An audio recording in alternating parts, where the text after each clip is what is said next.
But we saw Ken Robinson earlier on sort of talking about creativity. So I don't quite know how this is going to go. Is that all right? As a sort of a structured, non-structured sort of deal. So let's sort of kick off and see what I'm going to talk about. Yesterday, Her Majesty's Chief Inspector for Schools published the Ofsted Annual Report 2012-2013, which is all about education in the United Kingdom. Michael Wilshaw, Sir Michael Wilshaw. He's an okay bloke, but I don't know what it means to him. And actually, there's some interesting things. Some key challenges for raising standards in English. The teaching of writing needs to be more effective and include a stronger emphasis on spelling and handwriting. Bloody. Some of you might be able to skim this stuff. There's a lot of stuff in there about things one has to do. Too many pupils, especially older students, do not see English as a subject that affects their daily lives. Pupils, so they clearly don't talk, read or write or watch anything. Pupils who make limited headway in English frequently speak of the subject although it's a largely passive experience. Pupils need to see the practical benefits, the importance of getting that letter of application. What? Is that it? It's to try and apply to somebody for a job which they won't like and they'll keep on blah, blah, blah, blah, blah, blah, blah, blah, blah, blah, blah. I think that's what it's about. Dear Santa, how are you? I'm good. Here's what I want for Christmas. The poor sod's been asked to write it out, and he's written out the entire bloody Amazon thing in handwriting. You know, and if you've ever tried to, has anybody ever tried to write that all the way across the screen? Well, it takes a hell of a lot. You know, that would have been slightly better if you said, here's the link. Do you agree? So we get ourselves screwed up over it. This change in the status of many schools and the current wider educational reforms are influencing the character of... Actually, I'm not convinced that R should be R. This change in the status of many schools are influencing. I don't think so. I think it should be is. But I'm not going to argue with Her Majesty's Chief Inspector of Schools when he's talking about English in this particular instance. But let's not be a pedant with two Ds. So I live in London. You know, London's got a wheel and it's got a clock, which is really good. And we've got tall buildings and opening buildings and all this sort of stuff. And in the world, so in London we've got about 7 million people. In the world we've got 7,000 million people. 7,000 million people. That's a hell of a lot of people, you know. All trying to make their own way, all trying to live a happy life, all trying to do all sorts of stuff. And in London what we have an amazing contrast between rich and poor. Actually everywhere we go with a contrast between rich and poor. We have a contrast here where you're saying poverty is I can't afford my electricity bills, and poverty in some parts of the world is I've got no clean water, let alone electricity. So actually we have to be dead careful. And I started to sort of talk about minding the gap, because there is a gap. There's a gap everywhere. There's a gap between what I'd love to do and a gap what I'm actually doing. There's a gap between what I think I might be capable of and a gap between what people have allowed me to see if I can experiment with. And that becomes quite a tricky thing. So if I was introducing myself to you a few years ago, I'd have said I'm Marcus Orlovsky, a schoolboy. A few years after that, I'd be Marcus Orlovsky, an economics graduate. A few years after that, I'd be Marcus Orlovsky, trainee at Deloitte, you know, firm management consultant. A few years after that, Marcus Orlovsky, director at Ernst & Young. A few years after that, Marcus Orlovsky, director at Stanhope, you know, a property company. A few years after that, Marcus Orlovsky, director at Oaken Green. I've got no idea what I want to do. None. I mean, how can you possibly know what's the right thing unless you try everything? So I call myself an explorer. Actually, I'm exploring me. Does anybody else find that you're exploring you? You try new things and go, bloody hell, I had no idea that I could do that. And that, I think, is what the whole thing's about. Because although we all get called young people, undergraduates, all this sort of stuff, it's a bit like teddy bears. They've all been made in the same factory by the same people in the same way using the same materials. But I think you'll find that some of them look a bit different. So anybody look at these teddy bears, all of which are identical, and say, I wouldn't buy that one, he looks a bit mean. Does that happen? Yeah. Have you ever looked at those and you go, oh, it wasn't like that when I bought it. Oh no, it's changing its shape. And you know, teddy bears come in all shapes and sizes, but fundamentally they're teddy bears. Humans come in all different shapes and sizes. And it's a big mistake to assume that everybody's the same. All undergraduates are the same, all 30-year-olds are the same, all 40-year-olds are the same, all kids are the same, all year 7s are the same. We are tribal though, we do join tribes. You know, there are some people in this room who wear certain clothes because they're the right clothes to wear, because your mates wear them. Sometimes we don't want to do things because it's not right for my mates. I like certain music because that's what my friends like. And I don't really know if I like it anymore. Have you ever found that? That we start aligning to the people around us.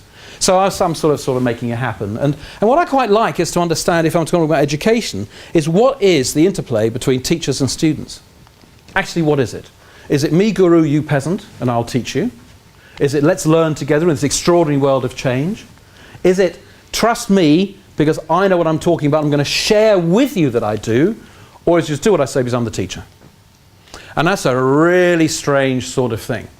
So we quite like working with kids from these complex areas, blah, blah, blah, blah, who's not going to make them good, we don't understand English and all that sort of stuff. And we set them down with the head teacher and they can ask whatever question they like, a little bit like I did earlier. Any question at all.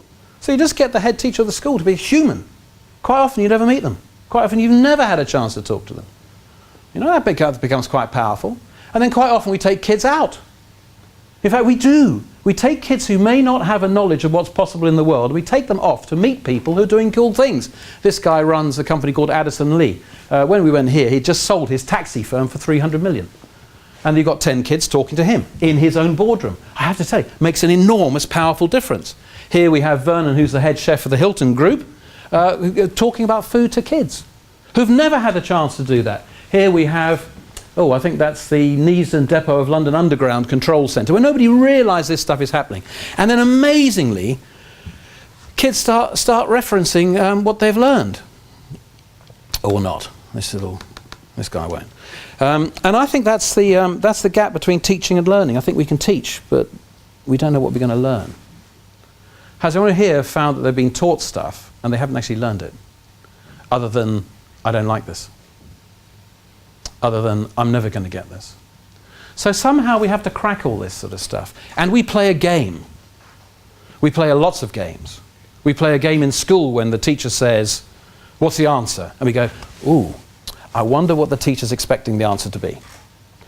We ultimately play a game, if you want to try and get yourself a job, where you pretend to be better than you are, the interviewer pretends that the company's better than they are, and then on the back of that you join, and then you discover you both lied. Hey, this company's rubbish. Yeah, but you're rubbish. Yeah, no, but I didn't think so. And that's the reality. Has anybody ever found that happening? Has anyone here ever bullshitted your way into something which you didn't really know what it was, but you just bullshitted your way in anyway? So there's reality. You write the answer, 36 plus 47. You must show you're working. Well, what's the answer? The answer's 83. I tell you what, that's me working. No, I don't know about you, but I want to recruit that person because I think that's brilliant, don't you? In school, what do you think that would be? Acceptable or unacceptable? Acceptable. It says you must show your work. Well, you know, all this sort of stuff. And then we get taught stuff, just for a moment, just for fun. You see those vertical lines. Which one's longer? Who thinks it's the one on the left which is longer? Who thinks it's the one on the right? Oh, who thinks they're the same? Oh, really? Well, they're not. The one on the right is 15% shorter. I mean, we get taught stuff and you don't even think about it. How many people here actually thought, I wonder which one is? I wonder which one it is. You know, because we get taught what is the answer. Do you see what I mean? I've done this I've done this after saying we get taught the answer. So here you go. Which one's longer? Who thinks there's one on the left? Who thinks there's one on the right? Who thinks they're the same size? Not so many hands going up. Well, they are the same size, you know. But the annoying thing is you can start questioning everything which you hold dear. So let's talk to this chap. And let's start seeing as we develop in life, well, which way might we actually go? Do you remember being heard? Do you remember the first time you said, wow, look at that? I think every day in school should be the same. I talk to a lot of people who've got kids, and when they come home from school, I say to parents, how do your kids come home from school? They come home on it. What did you do today? Nothing. What are you going to do tomorrow? Same again. I spoke to a lovely 3-year-old after her first day at school. And she got all dressed up and went to school, and she came back and I said, how was school? It was great. Glad I've done it. Don't have to do it again. I didn't have the heart to tell her, you got 19 years more. You know? All that sort of stuff. And then some kids start working out who are they. And you know, a hell of a lot of people just say it's not for me. It's just not for me. Which is ridiculous, ridiculous. And life is changing. You know, if you just look at what we're requiring as a society just for fun, you know, and we're looking at skills and demands in the labour market, and we've started plotting it from 1960. Routine cognitive, highly skilled labour. Big growth between the 60s and 70s, big growth. Non-routine, analytical and non-routine, so non-routine stuff, not quite so important. Got it? But actually have a look at what's happened to routine cognitive. Highly skilled labour involving important people, expensive people doing a routine job, which is the first thing you're going to automate. You're going to automate that, aren't you? You're going to automate print setting, you're going to automate typesetting, you're going to automate everything, accountancy, the lot. We don't need you anymore.